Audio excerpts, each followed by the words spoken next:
All right, this video is going to serve as the introduction to experiment 21, Archimedes Principle, buoyancy and density.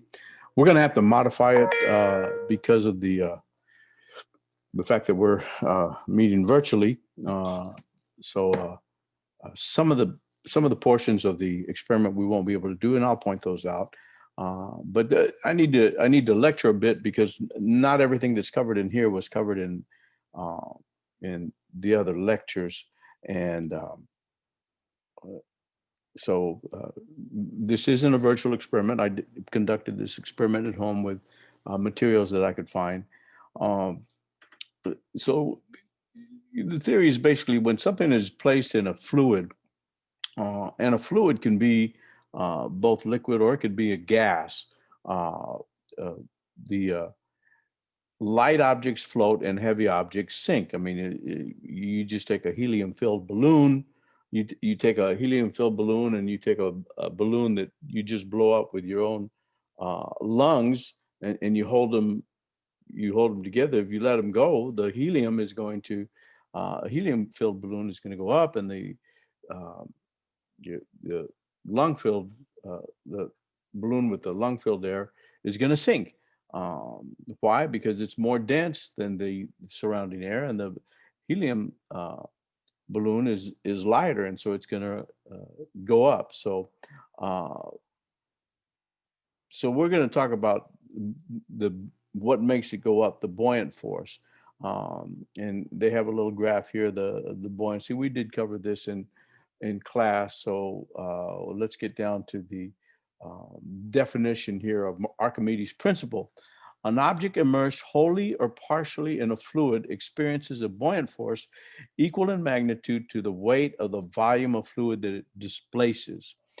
So thus the magnitude of the buoyant force depends only on the weight of the fluid displaced by the object, not on the weight of the object. So it's only and we'll see that in the experiment. We do conduct a little experiment. Um, so uh, Again, I have it underlined here. The magnitude of the buoyant force is equal to the weight of the fluid displaced by the block. Now we've covered that. So given the let's look at this squared box here. An object will float in a fluid if the density of the object, rho object, is less than the density of the fluid, rho fluid. That is, rho O is less than rho F, where F, the, the buoyant force, FB, is greater than the weight of the object. Uh, an object will sink if the object's density is greater than that of the fluid. Rho O is greater than rho F. That is, the buoyant force is less than the weight of the object. An object will float in equilibrium, yet at any submerged depth where it is placed, if its density is equal to that of the fluid, rho O equals rho F. That is, the buoyant force is equal to the weight of the object. It'll just be uh, floating, and it may move over time, but it's just gonna be in equilibrium and just float at the typically at the same level that it was released.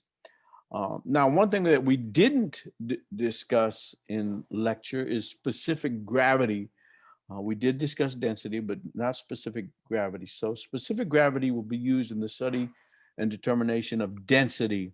The specific gravity of a solid or liquid is defined as the ratio of the weight of a given volume of the substance, Ws, to the weight of an equal volume of water, Ww. So this specific gravity is equal to the weight of the substance divided by the weight of water. That's 21.2. Um, so given that the um, if we know that the uh, weight of we know that the density of water is 1,000 kilograms per cubic meter. Um, we can use that to determine the specific gravity of other materials. Okay, let's go on with the experiment, uh, we're going to take a uh, a piece of metal, submerge, weigh it when it's not in water, immerse it in water, and see how its weight changes. That's a simple experiment we're going to do. We're not going to do uh, the we're gonna instead of determining the density of a heavy solid object, we're going to have three different metals. There was an experiment 3, which we didn't perform. And so I'm kind of taking some of that data that we would have produced in experiment 3 and putting it here. I'll provide you with a table in Canvas to fill out the data. We're going to look at an aluminum rod, a uh, uh, a steel rod, a metal rod, mainly steel, and a plate of glass. And we're going to measure the density and compare that with the accepted values for the density of those materials. Now, you have in the back of your lab book, even if it's the electronic lab book, you should have table A, which gives you a density of materials, both in grams per cubic centimeter and kilograms per cubic meter. I prefer using the kilograms per cubic meter.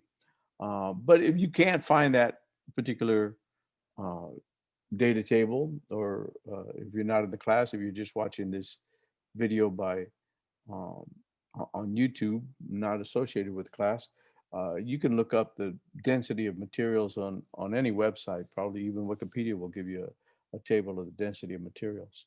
Um, that's a drawing of a cork that from a previous semester. So let's go to the beginning. You're going to be responsible for the advanced study assignment. Answer the questions in the advanced study assignment. I want you to read the introduction of objectives and the theory, and then we'll do the procedure. And I think I've already X'd out. You don't have them X'd out in the yearbook, of course, whether it's real or electronic. Um, but we're not going to do the density of a light solid, uh, and we're not going to do the density of a liquid. We used to have a little the name of it escapes me. It probably says it right here. The hydrometer, yeah, there it is. We have a hydrometer back in the lab. Of course, we don't have access to the lab, and we would put it in alcohol, and you could see where it would the specific gravity of the alcohol. You could read it right off the little hydrometer, but we're not going to do that. Um, so we're going to do parts A and B, and skip C and D, and then you answer the questions. Uh, these are there's only 7 questions, post-experiment questions. You do those. Okay, and that serves as the intro to the experiment 21, Archimedes Principle, buoyancy and density.